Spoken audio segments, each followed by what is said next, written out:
Good morning, students. In paper Pteridophytes, diversity of pteridophyte and gymnosperm.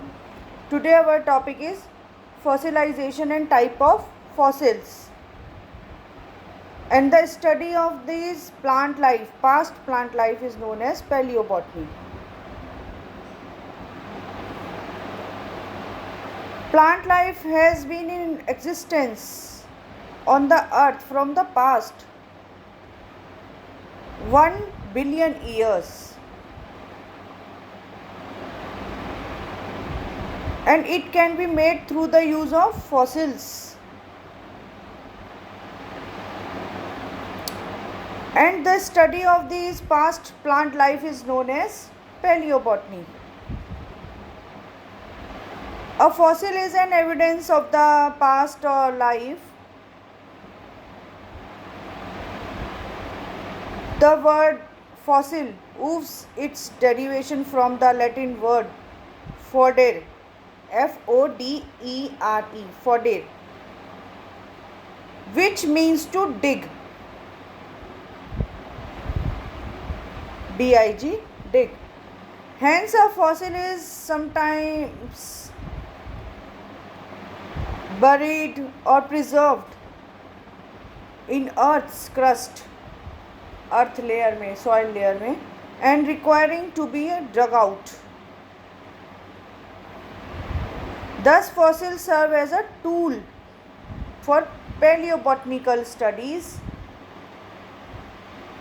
and basic material is available in rocks, sedimentary rocks.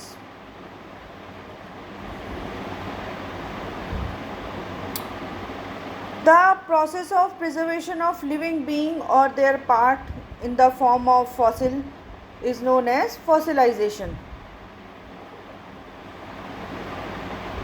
The process of fossilization is a continuing process.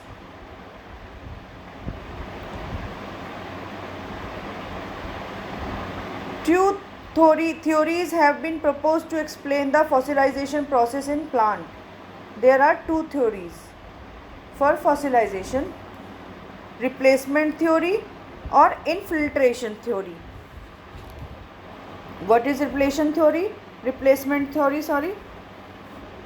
According to this theory, fossilization takes place by the replacement of the molecule of the original substances of the plant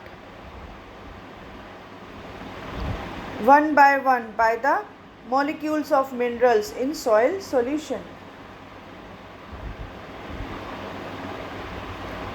This replacement occurs due to the hydrolysis of the organic substances present in the plant body.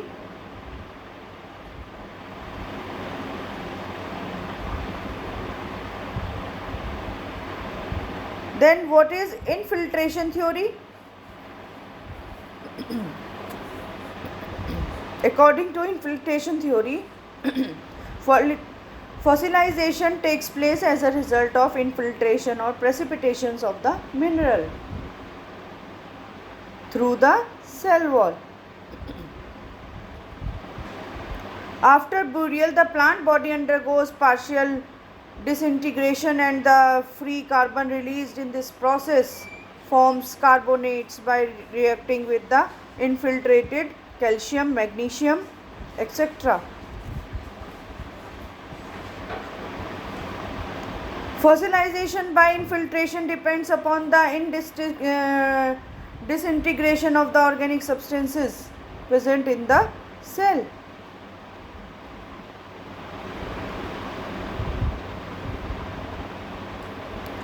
Now comes to type of fossils.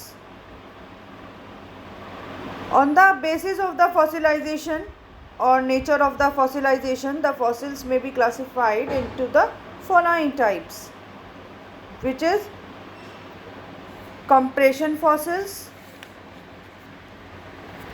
petrifaction fossils, incrustation fossils, impression fossils, compactations or mummified plants or fossils, coal balls, umber, leaf coal or paper coal, and pseudofossils.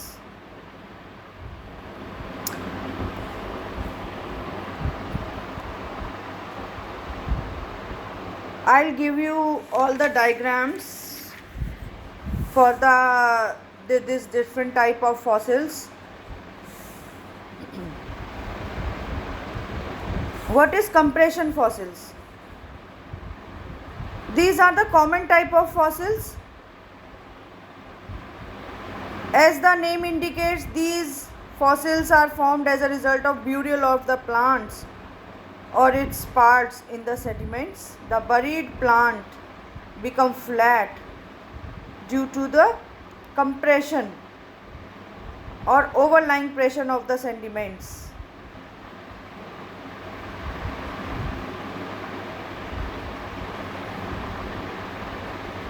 Such fossils occur in the form of a carboniferous layers.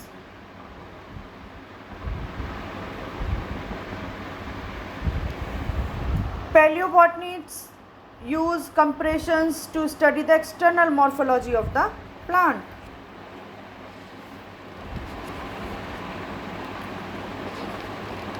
Next is petrifaction fossils. What is petrifaction fossils? Those fossils which preserve both external form or internal structures are called petrifaction fossil. Here every cell of the plant tissue is preserved.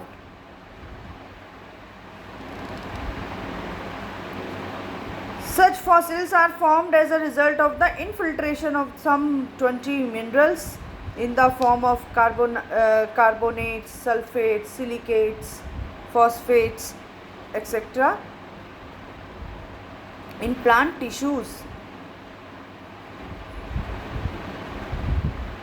Besides substances like carbon, carboxylic acid, humic acid, hydrogen sulfide, etc. formed by the disintegration of the plant tissues. And these are helpful in the precipitation of the insoluble petrifying agents.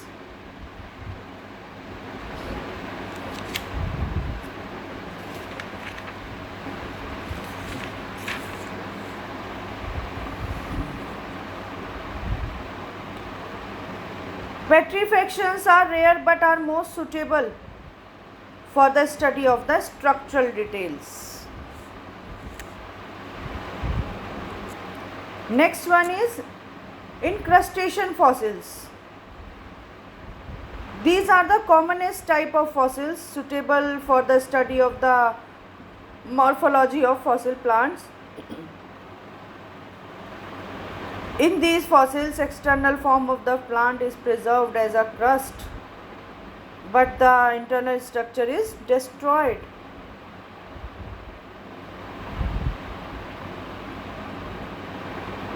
Here the deposition of the sediments occur in the form of hard coat around the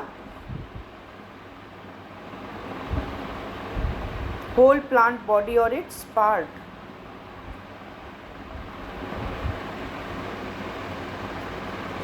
Incrustations are formed by the precipitations of the mineral like carbonates on the plant surface. Next, we come to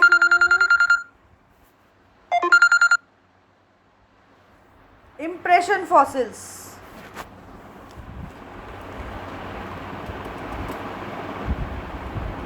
These fossils are just impressions of the plant or plant parts on sediments. Hence, they do not contain organic materials as in compressions. Impressions are formed when the plant or plant parts come in contact with the soft clay.